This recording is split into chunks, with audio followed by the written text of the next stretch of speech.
दयालु प्रभु परमेश्वर पिता तमके धन्यवाद हो, स्तुति महिमा गौरव हो प्रभु जी। हाँ प्रभु दया करे जो वाक्य हमें पढ़लो छो ई पढ़ला वाक्य पर मनन और चिंतन करवाने तब ध्यान और ज्ञान हमके तुम्हें दान करा प्रभु यीशु दया करा। वचन के प्रभु हमें कान तान सुनी हृदय भीतर रखी वचन प्रकार छलवा ज्ञान दे। एक कान ने सुनी एक कान उड़ायला प्रकार ना करा वचन से बातचीत करवा यीशु प्रभु तमर चरण तले निवेदन करी मांगो छो आमीन। क्रिस्तीय प्रिय मंडली, परमेश्वर के अनुग्रह और प्रभु यीशु मसीह के प्रेम दया कृपा के द्वारा प्रभु यीशु मसीह की दुख भरे दिनों में भी यरूशलेम यात्रा भयंकर यात्रा रेला। यरूशलेम यात्रा में प्रभु क्यों यात्रा करला एता कुछ कारण आज। यरूशलेम प्रभु गोटोकार ना गला, दुई बार यरूशलेम ने प्रभु गला आज। एक बार चुपचाप जाइला यरूशलेम के दकला और आशीर्वाद कोणती दकला और जीवन पेड़ के अभिशाप दे। दुई बार प्रभु यरूशलेम भीतर होइबा पाप के दूर करवा कछे एक वीर रूप था एक राजा स्वरूप है कि प्रभु प्रवेश करवाटा आज आम्ही यरूशलेम मंदिर थांदक बोच। ये यरूशलेम मंदिर यात्रा अर्थ यरूशलेम मंदिर भीतर रवा पाप के दूर करवा कछे। इसलिए आज तोमोर और मोर भीतरे आई दिन प्रभु यरूशलेम मंदिर भीतर प्रवेश करला राजा स्वरूप ने जाई। यरूशलेम मंदिर भीतर रवा सब खराब परिस्थिति के दूर करला। तो आज तोमोर और मोर हृदय भीतरे प्रभु कौन प्रकार प्रवेश करवा अच्छे विषय कभी और मैं मन भीतर ध्यान रखी करी आलोचना करवाटा उत्तम। काई छे बोले बाइबल अनुसार तक बोले भविष्यवक्ता जकरिया ने प्रभु के एक स्वरूप पर बारे लिखे छे। एक स्वरूप या कौन सा रूप प्रभु बाटले प्रवेश होइबा एक है दिन राजा स्वरूप बनी करी बाइबल अभी तक पहुंचो। धर्म के शास्त्र अनुसार तक बोले ये जो भयंकर भीड़ आगे पीछे भयंकर भीड़ प्रभु में चलते रहा है। तो ये सारे बातों के मैं कहीं मिनट तुम्हारे बीच में रख दिया और तुम्हें सुनवा लोग सुना ना सुनवा लोग ना सुना। बाइबल लिखा जार काना चाहे सुना आत्मा कलिसिया के काय बोल से सब लोग कर काना चाहे तो कहने आने आज बाइबल अनुसार तक वो बोले धर्म शास्त्र अनुसार तक बोले जकरिया भविष्यवक्ता तो भविष्यवाणी जो जकरिया भविष्यवक्ता 9 अध्याय का 9 पद ने एक प्रभु यीशु प्रभु आजी यरूशलेम मंदिर ने प्रवेश करी जीवा सवारी विषय ने निकला आज आई विषय ने सवारी हमारा पूर्वा पुरुष हमारे इतिहास तक बोले राजा महाराजा मन सवारी अनेक प्रकार रहला। मगर प्रभु यीशु मसीह यरूशलेम नगर ने प्रवेश करवा समय ताने बहुत शांत जानवर के चुनना।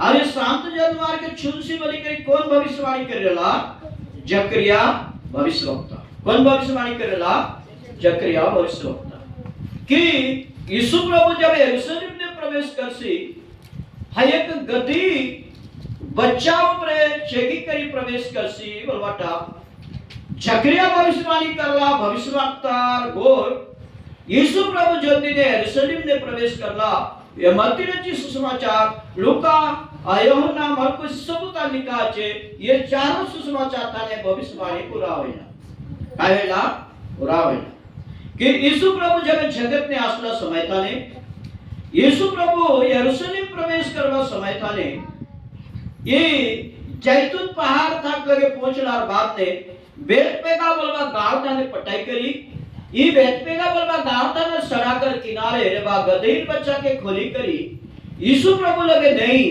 यीशु प्रभु के गति के ऊपर वस्त्र बिछाई करी आगे भीड़ आगे और पीछे यही प्रकार खजूर डाली धरी करी प्रभु स्तुति और गीत गायला है बोली करी काज काय करला है गीत गायला है बोली देवदास पिता एता जो शब्द होसना अर्थ है माने प्रभु मोके तू पाप ले काय कर क्षमा कर। होसना अर्थ काय है जयधुनी अलग है होसना अलग है। होसना अर्थ है प्रभु मोर पाप के तू काय कर क्षमा कर। यरूशलेम प्रवेश करवा पूर्वे यरूशलेम चारे दिशावर पर्वत आचे आ पर्वत के चढ़ी कर यरूशलेम प्रवेश करवाटा ई यरूशलेम नगर जो प्रभु मंदिर ओम थाने प्रभु आराधना भवन बनला मालूम छे मोरिया बोलवा पर्वत ने यरूशलेम मंदिर मोरिया बोलवा पुराना नियम माने मोरिया पर्वत रे लाइटा हाई मोरिया बोलवा पर्वत और यरूशलेम मंदिर बनला। इसलिए क्रिश्चियन मंडली आज तो भी और मैं ये पर्व के कौन प्रकार पालन करबो जोर आलोचना करो। क्या आज तो भी और मैं भी प्रभु मोर पाप या मोर अपराध के क्षमा कर बोले होसना होसना होसना ये होसना गीत के गाते हुए ये लोग आगे और पीछे जिबाटा बहुत सारे लोग दकी करी पछाबाते कौन आए कई लोग बलवाते गलील और नासरत नगर यीशु बलवा परिश्वक्ता आए। क्रिश्चियन मंडली ये सारे बाइबल ने लिखा छे धर्मशास्त्र ने लिखा छे हे सिवान बहुत ही मगन हो हे यरूशलेम जय जयकार कर क्योंकि तेरा राजा तेरे पास आएगा। वह धर्म और उद्धार पाया हुआ है वह दीन है और गधी पर वरन लदोकी के बच्चे पर चढ़ा हुआ आएगा। ये जकरिया यीशु मसीह के उस जीवन के चरित्रता के बारे में प्रभु के विषय में भविष्यवाणी किया था। वही भविष्यवाणी मत्ती 21 के 5 पद में पूरा हुआ। मत्ती 21 के 5 पद पर यह भविष्यवाणी पूरा हुआ। सीवन की बेटी से कहा यहाँ पर भी लिखा गया है देख तेरा राजा तेरे पास आता है वह नम्र है और गधे पर बैठा है वरन लदोकी के बच्चे पर। क्रिश्चियन मंडली ये सारे विषय को हम क्यों आज स्मरण करते हैं। प्रभु यीशु मसीह ये सब चीजों में आज यरूशलेम में प्रवेश करना यरूशलेम में क्यों प्रवेश किया ये सारे बातों को आज हमको देखना आवश्यकता है। यूहन्ना जी सुसमाचार 12:19 पद में भी ये भविष्यवाणी पूरा हुआ। यीशु के बारे में फरीसियों ने आपस में कहा सोचो तो सही कि तुमसे कुछ नहीं बन पड़ता देखो सारा संसार उसके पीछे हो चला है। प्रियो आज बहुत सारे भीड़ बहुत लोग प्रभु यीशु मसीह के उस दिन पर आगे और पीछे थे। आगे चलने वाले गाना गा रहे थे और पीछे आने वाले भी परमेश्वर पुत्र का गीत को होसना होसना जो दाऊद के वंश से आ रहा है होसना जो प्रभु के नाम से आने वाला राजा का किया हो बोलिए होसना बोलिए होसना। क्रिश्चियन मंडली होसना का अर्थ है प्रभु मेरे पापों को क्या करना क्षमा करना। क्या करना क्षमा करना ये बाइबल हमें बताती है। इसलिए मेरे प्रियजनों वही यूहन्ना पुस्तक 12:12 से 13 दूसरे दिन बहुत से लोग ने यहाँ पर लिखा दूसरे दिन बहुत से लोगों ने जो पर्व में आए हुए थे यह सुना कि यीशु यरूशलेम आ रहा है इसलिए उन्होंने खजूर की डाली बाइबल में क्या लिखा गया है खजूर की डाली अर्थात ये जो डाली खजूर की डाली ली और उससे भेंट करने को निकले और पुकारने लगे होसना धन्य है इस्राएल का राजा जो प्रभु के नाम से आता है। प्रियो ये बाइबल आज आपसे और मुझे यीशु मसीह कैसे प्रवेश किया उस बातों को स्मरण दिला रहा है। इसलिए आप और मैं इस बातों को कैसे स्मरण करके परमेश्वर की स्तुति आराधना करते हैं। मैंने घर से 8:10 पर निकला। यहाँ पर आते आते 5 मिनट लगता है 15 मिनट आज लोग आएंगे बोल के मैंने 8:40 तक हमने बाहर इंतजार किया ना। देखिए हमारा विश्वास पास्टर भूखे हम चले उसका भूखने का काम है नहीं भूखेगा तो उसका पेट नहीं चलेगा है कि नहीं।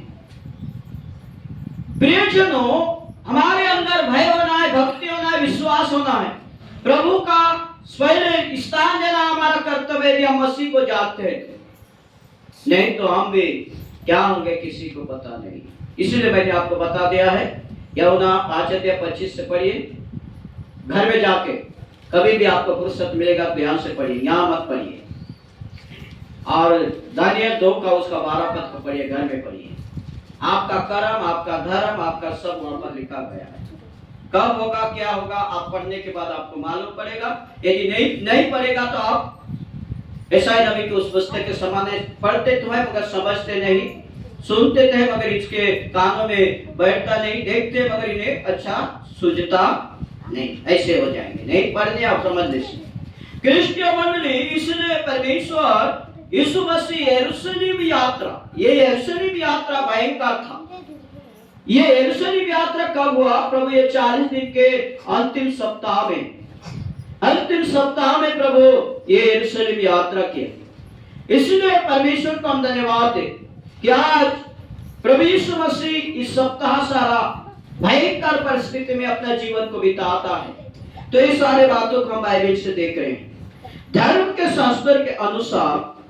और हमें एक पद मिलता है यूहन्ना 12:1, यीशु फसह से 6 दिन पहले, फसह से 6 दिन पहले, कितने दिन पहले? फसह से 6 दिन पहले। 6 दिन कब होगा? आने वाला ना फसह त्योहार कब होता है?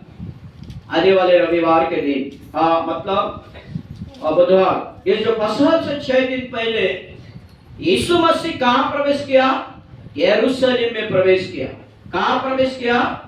यरूशलेम में प्रवेश किया। बाइबल लिखता है, बाइबल में लिखा है यीशु फसह से 6 दिन पहले बेतनिया में आया, जहां लाजर में जिसे यीशु ने मरे हुए से जिलाया था। ये जो बातों को आज हम देख रहे हैं, क्रिश्चियन मंडली जागृत, हमारा जो विश्वास है प्रभु आज हमारे हृदय, आत्मा और मन में प्रवेश करना हमारा प्रभु के लिए हमारा एक कर्तव्य है। और ये बातों को हम देखते हैं, यीशु प्रभु पहले गया था यरूशलेम मंदिर 6 दिन से पहले। उसके बाद लूका 7:36 और 37 पर यीशु प्रभु एक फरीसी के घर में भोजन करते समय का एक काम को हम देखते हैं। और ये काम किसने किया? एक स्त्री ने। ये भी यही सप्ताह में प्रभु यीशु ने ये सारे कामों को किया। इसलिए क्रिश्चियन मंडली जागृत, उसी समय जिस स्त्री को व्यभिचार करते समय लोगों ने उसको देखा था, वही स्त्री ने, पापी स्त्री यह जानकर कि प्रभु फरीसी के घर भोजन करने बैठा है और संगमरमर के पात्र में इत्र लाई। और उसी का 47 पद में लिखा है यीशु के सिर पर उंगली दी। तो प्रियो, ये सब यीशु मसीह का गाड़े जाने का विवरण को हम आज ये बाइबल में देख रहे हैं। तो बाइबल के अनुसार, धर्मशास्त्र के अनुसार, वह यीशु में प्रवेश करके, वह यरीहो में प्रवेश करके जा रहा था। लूका 19:1 में यरीहो से प्रभु जा रहा था। उसके बाद यूहन्ना 11:43 से 57 तक ये लाजर के जीवन की चरित्रता के बारे में लिखा गया है। उसको ये सारी चीजों बाइबल में लिखा है। मत्ती 11:16 का 11:16 यहाँ पर 2 बातें देखते हैं। पहला, फरीसी और सदूकी के शिक्षा का विषय में। दूसरा, प्रभु का मसीह स्वीकार करना। ये सारी चीजों बाइबल में लिखा है। तीसरा 20:45 यीशु का उत्तर देना, ये सब लिखा है। मरकुस 5:43 में एक मर गए लड़की को जीवित करना, इस सब यरूशलेम की यात्रा पर प्रभु ये सारे चीजों को किया। बाइबल के अनुसार ये सारे बातों यीशु का रूपांतरित, ये सब कुछ यीशु प्रभु ये 40 दिन के भीतर प्रभु ने सारे बातों को किया। क्रिश्चियन मंडली, यीशु प्रभु जब यरूशलेम में प्रवेश किया और उसका जाने का कारण था यरूशलेम मंदिर में व्यवसाय हो रहा था। क्या हो रहा था? व्यवसाय हो रहा था, और वो व्यवसाय से उन्हें यरूशलेम मंदिर में भयंकर पाप का काम हो रहा था। कोई कबूतर बेच रहे थे, कोई गाय बैल बेच रहे थे, कोई पैसा का लेन देन, मतलब वहां पर हम जब यरूशलेम मंदिर जाना है उस दिन में तो वहीं का पैसा, उसी पैसा से कुछ पैसा उनका आमदनी होता था। ये सब को प्रभु यरूशलेम मंदिर में जाकर उस सबों को क्या किया, क्रिस्तीय विश्वासी मंडली उसे सब यरूशलेम मंदिर से निकाल दिया। और यरूशलेम मंदिर से निकालने के बाद उन्हें कहा, इरा घर, इन्हें तुम डाकुओं की अड्डा बना दिए हो, इस सब लोगों के लिए प्रार्थना का घर है। मरकुस रचित सुसमाचार में लिखा है, वहाँ बर्तन भाड़ा भी बेच रहे थे, हर एक चीजों को बेच रहे थे, इधर से उधर डाकू लोग जाके उस मंदिर में छिपते थे, नाना प्रकार के व्यवसाय होता था। और सब फायदा किससे मिलता था, उस दिन के फरीसी और शास्त्री को, उस दिन के जो फरीसी और शास्त्री लोगों का इस सब फायदा मिलता था। इसीलिए उन लोगों ने प्रभु यीशु मसीह के विरुद्ध में चले गए, उनका फायदा आना क्या हो गया, बंद हो गया। मेरे प्रिय जनों, परमेश्वर के अनुग्रह के दया द्वारा यीशु प्रभु अपने लोगों के नहीं, अपने के नहीं, सारा मानव जातियों को पापों से छुटकारा देने के लिए प्रभु जगत में आया और यरूशलेम में प्रवेश किया। उसी प्रकार आज आप और मैं भी संयम के लिए नहीं सोचना है, दूसरों के लिए सोचे, दूसरे की भलाई के लिए हम कुछ करें, प्रार्थना करें, दूसरे के भलाई के लिए प्रभु से निवेदन करें। यदि प्रभु हमारा भलाई करेगा, मैं आप लोग को एक बात आज बताना चाहता हूँ, ध्यान से सुनिए। मेरे जीवन की चरित्रता आप लोगों को बताऊंगा। मैंने कभी भी अपने जीवन, अपने सुख सुविधा के लिए हो सकता है प्रभु से कभी कभी प्रार्थना, आपकी दया हो तो करिए प्रभु, मगर दूसरों के लिए, कलीसिया के लिए, अनेक जाति, अनेक लोग, राज्य, हर एक लोगों की भलाई, हर एक लोगों के उपकार हो, हर एक लोग का एक बचाव हो, हर एक लोग सुख शांति से जिए ना, हर एक लोगों के पास हर एक वस्तु हो। मैं हर दिन प्रार्थना करता हूँ हर लोगों के लिए, आप कलीसिया, विश्वास सब के लिए। तब प्रभु आज मेरा भला कर रहा है। आपको मालूम नहीं है, आपको मालूम नहीं है, जागृत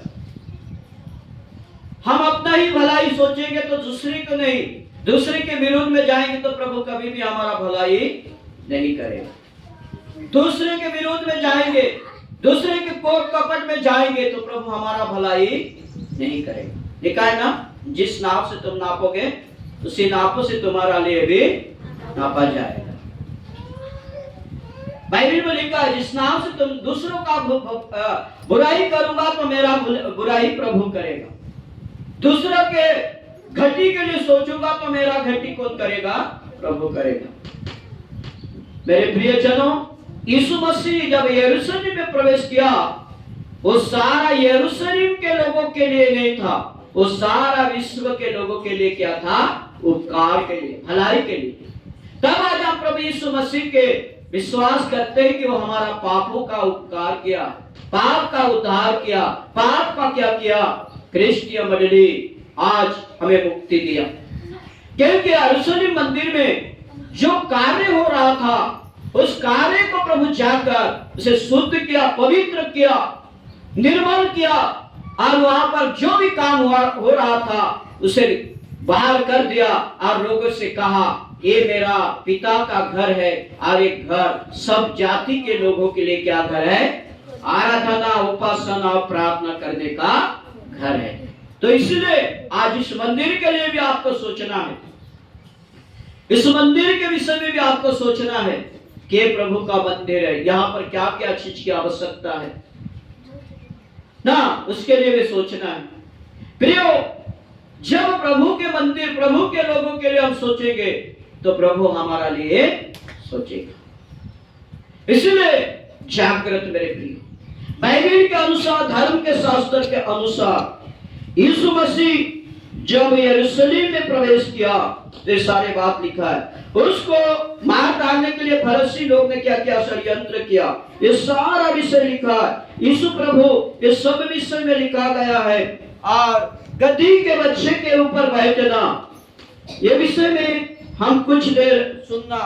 गधी के बच्चे, एक वो बच्चा क्या था, वो बच्चा था, उसके ऊपर कोई सवारी नहीं किए थे, और गधी के बच्चा उस दिन भयंकर काम करते थे गधी के साथ। कहीं गांव जाना है, गधी के ऊपर बज को ढोकर लोग चले जाते थे, कहीं चढ़कर भी जाते थे। उसे बहुत सारा काम गधी करता था, और गधी एक नम्र जानवर है। इसलिए प्रभु यीशु मसीह ने भी अपना नम्र गुण को गधी के ऊपर क्या किया, ये किया।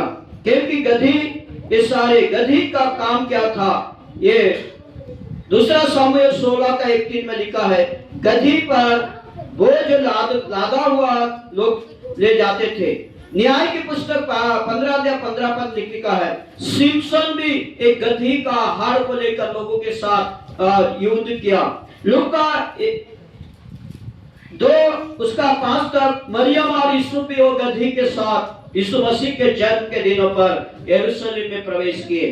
क्रिस्टीय मंडली इस सारा विषय लिखा गया है, क्योंकि दूसरा राजा 9 का 1 से 13 पद तक यहाँ राजा साउल जो पहला राजा था उनका भी गधी का था। ये सारे विषय में लिखा है। प्रकाशित वाक्य 7 अध्याय 9 पद में बहुत सारे लोगों को देखते हैं और प्रभु यीशु की स्तुति करते दिखाई देते हैं। प्रकाशित वाक्य 7 अध्याय उसका 9 पद में बहुत सारे लोग हाथ में खजूर डाली लेकर परमेश्वर की स्तुति कर रहे हैं। पढ़िए प्रकाशित वाक्य 7 का 9। आज ये खजूर का अर्थ है प्रभु, आज हमारे ये खजूर डाली एक शुभ डाली माना जाता है हमारे यहाँ। इसलिए बाइबल में भी ये सारे चीजों को लिखा गया है ना। ये सारे चीजों को लिखा आप लोग को मालूम है, क्योंकि अभी तो नाना प्रकार की हो रहा है, तो ये सारी चीजों को आपको मालूम होना जरूरी है। परमेश्वर के अनुग्रह दया की कृपा के द्वारा इस सब विवरण लिखा गया है। लेवी व्यवस्था उसका 23 अध्याय 40 पद में हमें खजूर के पत्ते और वृक्ष की डालियां को बारे में और परमेश्वर यहोवा का पर्व पालन के बारे में लिखा है। झपड़ियों का पर्व, ये जो पर्व है ना, पुराना नियम में लोग झपड़ी मतलब एक जंगल से डाल को लाकर कच्चे डाल में ये झपड़ी बनाकर उसके ऊपर चढ़कर हाथ में डाल देकर ये पर्व को आज एक पर्व है। क्या है? पर्व है। ये पर्व को बना रहे थे। बाइबल के अनुसार न्याय की पुस्तक 1:16 में खजूर का नगर को देखते हैं, वहां पर एक खजूर नगर कहा गया है। तो ये सारा बाइबल में खजूर के विषय में, हमें डाली के विषय में आप देख रहे हैं। उसके बाद भजन संहिता 92 में यहोवा का स्तुति के ये डाली लेकर करने का अर्थ हम देख रहे हैं। तो ये सारे बाइबल में लिखा है। धर्म के शास्त्र मरकुस 11:9 पर प्रभु के आगे आगे जाते और पीछे पीछे आने पुकार कर कहते जाते थे, होशाना, धन्य वह राजा जो प्रभु के नाम से आता है। मत्ती 21:13 पर गद्दी के बारे में यीशु के चेलों का कहा गया कि उसी पद के तुमको कोई पूछे तो कह देना कि प्रभु की इसकी आवश्यकता है। तो प्रियजनों, परमेश्वर के अनुग्रह दया और कृपा के द्वारा ये गद्दी के बच्चे को लेकर नाम ये यीशु के जीवन चरित्रता में लिखा गया है। यीशु के उपदेश को सुनकर शास्त्री और फरीसी बहुत को गए। यीशु का दाऊद का संतान कहते सुनकर शास्त्री और यह पद पर क्रोधित होने लगे। लोग दाऊद की संतान होशन्ना होशन्ना ये सब को फरीसी और शास्त्री के जीवन में आज प्रियजनों काम नहीं किया। इसलिए परमेश्वर को हम धन्यवाद देते हैं कि प्रभु यीशु मसीह के अनुग्रह, प्रभु यीशु मसीह की दया और कृपा के द्वारा आज हमें सारी चीज को सुन रहे हैं। यीशु लोगों ने क्रूस पर चढ़ाने ये सारे विवरण धर्म के शास्त्र पर हम देख रहे हैं। पवित्र बाइबल में ये सारे चीज लिखा है। होशाना पर्व पालन जकरिया भविष्यवक्ता 9 अध्याय उसके 9 पद में लिखा गया है। इन 4 सुसमाचार में होशाना पर्व का विषय में लिखा गया है। मैं बता दे रहा हूँ 4 सुसमाचार में, ध्यान से सुनिएगा। पहला मत्ती 21:1 से 11-16 पद तक, मरकुस 11:1 से 10 पद तक, लूका 29 से 40 पद तक, यूहन्ना 12 से 19 पद तक, ये सारे विषय में लिखा गया है। धर्म के शास्त्र के अनुसार ये हम देख रहे हैं। बेतनिया का विषय में आलोचना करना, यूहन्ना 12:1 में बेतनिया एक अस्वस्थ का घर था। बेतनिया मतलब एक रोगी नगर था। बेतनिया में ज्यादा करके रोगी लोग थे। बेतनिया का व्यक्ति कौन था? लाजर, मरियम और मार्था, ये बेतनिया के थे। और बेतनिया में बहुत कम लोग जाते थे, वहां कुष्ठ रोगी रहते थे, इसलिए बेतनिया ऐसा देश था। और बेतनिया एक असाध्य अस्वस्थ का घर और नहीं छूने वाला रोग या अशुद्ध लोग का रहने वाला स्थान है बेतनिया। बेतनिया में रहने वाला लोग, पहला कुष्ठ रोगी, दूसरा व्यभिचार करने वाले लोग रहते थे बेतनिया में। तो ये सारे बाइबल में लिखा है। किस समय मरियम ने यीशु के पांव पर तेल मला, इत्र उंडल कर अपने बाल से पोछा। ये लूका 7:36 पद और 47 पद में लिखा है। देवदास पिता के कहने के अनुसार यूहन्ना 11:43-56 में लाजर के बारे में लिखा है। लाजर के नाम लेकर प्रभु पुकारा, ये सारे विवरण लिखा गया है।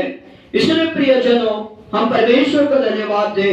बाइबल में है कि वस्त्र का बिछाने का अर्थ है, वस्त्र कहीं लोग डाली और कहीं लोग कपड़ा बिछाए प्रभु के आगे। कपड़ा बिछाने का अर्थ है हमारा पुराना स्वभाव को डालना। कपड़ा बिछाने का अर्थ क्या है? पुराना स्वभाव को छोड़ना। यदि हम पुराना स्वभाव को नहीं छोड़ेंगे तो कोई मतलब नहीं है। ये था कपड़ा बिछाने का अर्थ। कपड़ा के अंदर प्रभु नहीं चला, कौन चला? गधी गया। पर भी किसको सम्मान मिला? प्रभु को। अपने पुराना पापों को लोग प्रभु के चरण में क्या कर दिए? स्वीकार कर दिए, छोड़ दिए। वैसे ही आज आप और मैं भी प्रभु के सन्मुख छोड़ देना, ये सारा बाइबल में लिखा है। इसलिए मेरे प्रियो, परमेश्वर को हम धन्यवाद दे। आप परमेश्वर का यह बातों को हम सीखते हैं।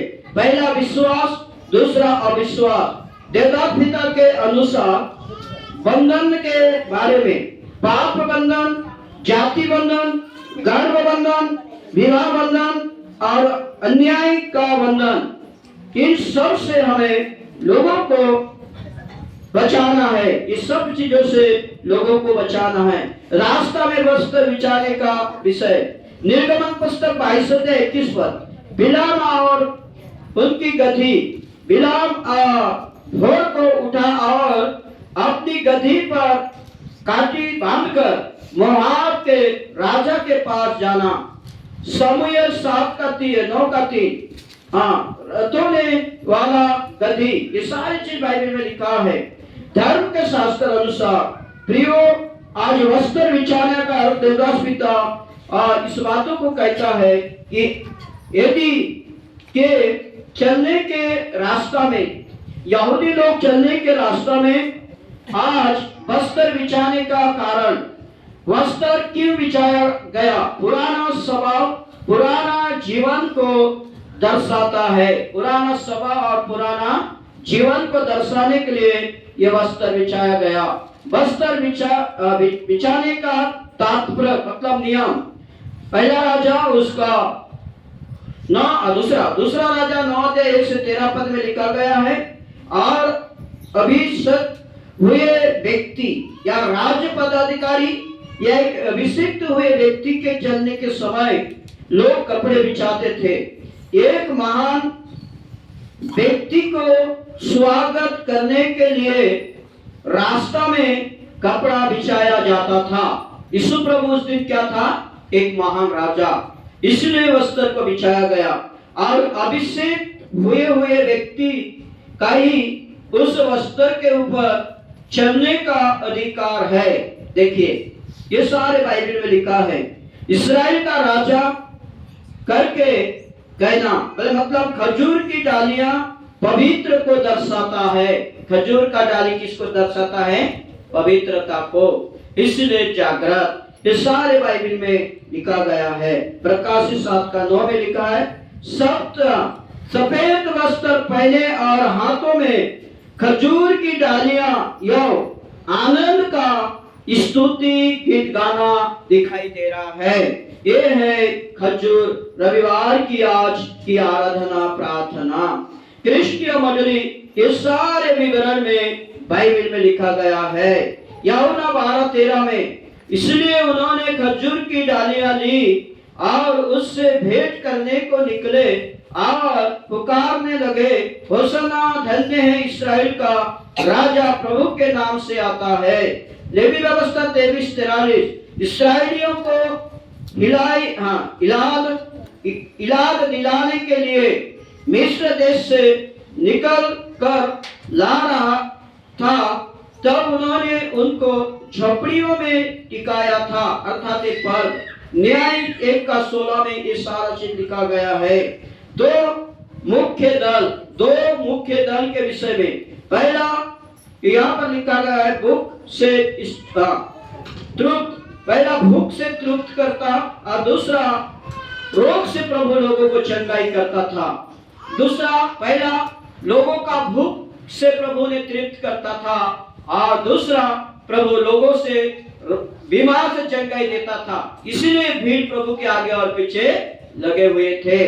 धर्म के शास्त्र में इस सारे बात लिखा गया है। देवदास पिता के अनुसार दो प्रकार का दल, पहला दल कृष्ण दल प्रभु जी कहते हैं और उसका मत्ती 21:1 पालन करना। दूसरा दल ध्यान देने वाला दल, प्रभु को सामने देने वाला का सम्मान देने वाला दल, ये सारा दल लिखा है। तीसरा जयगान करने वाला लोग का दल। चौथा विश्वास लोग का दल। पांचवा मत्ती 13:54 और 55 निंदा करने वाला दल, वहां पर निंदा करने वाला भी दल थे। 5 प्रकार के दल प्रभु के पीछे में लगे थे। कितने प्रकार के? 5 प्रकार के। पहला प्रभु का स्तुति धन्यवाद, दूसरा प्रभु का स्तुति धन्यवाद, तीसरा जय ध्वनि करने वाला, चौथा गीत गाने, पांचवा निंदा करने वाला दल। ये सब मिलकर प्रभु के पीछे बहुत भीड़ लगे थे। तो इसलिए मेरे प्रिय जनों, आज यहाँ पर मैं कौन सा दल में है, कौन से दल में रहेंगे, ये सारे बातों को हम देख रहे हैं और आगे देखेंगे कि सप्ताह में प्रभु क्या किया। हम 2-3 दिन इस सारे बातों को देखेंगे। मंदिर में जाकर प्रभु किन चीजों को शुद्धि किया, ये सारे बातों में इस सप्ताह में हम लोग ध्यान करेंगे। इसलिए प्रिय जनों, प्रभु आज यरूशलेम नगर में प्रवेश करना और प्रवेश करते समय कितने लोग उस प्रभु में थे और कितने दल के लोग थे, इस सब को हमने सुना। और खजूर के डाली के विषय में हमने जाना, वस्त्र के बिछाने का विषय को हमने जाना। ये सब बाइबल से हमने सुना, देखा, पढ़ा और प्रभु ने यरूशलेम में प्रवेश किया और मंदिर में प्रवेश करके प्रभु आज मंदिर को शुद्ध किया। इस सारे विषय को हमने देखा, सुना। तो आज यहाँ पर मैं भी अपने हृदय रूपी मंदिर को किस प्रकार शुद्ध करना है, पवित्र करना है, आप प्रभु को हमारे हृदय के रूपी मंदिर में प्रवेश कराना है। उस दिन तो प्रभु यरूशलेम में प्रवेश किया, मगर आज हमारे हृदय मंदिर में प्रभु को प्रवेश कराए। आप प्रभु के ऊपर विश्वास और भक्ति से चले। प्रभु ये छोटे से वचन के द्वारा हम सबको आशीष दे। आमीन। सर्वशक्तिमान दयालु परमेश्वर पिता, हम धन्यवाद करते हैं, प्रार्थना करते प्रभु आपके अनुग्रह दया के द्वारा जो वचन आपने दिया यरूशलेम में प्रवेश करने का प्रवेश का पर्व, प्रभु इस पर्व का हम किस प्रकार पालन करना है, उस प्रकार अनुग्रह आशीर्वाद हमारे जीवन में बहुत बहुत ऐसे दान करे बोल के प्रभु यीशु मसीह के नाम से मांगते हैं। आमीन।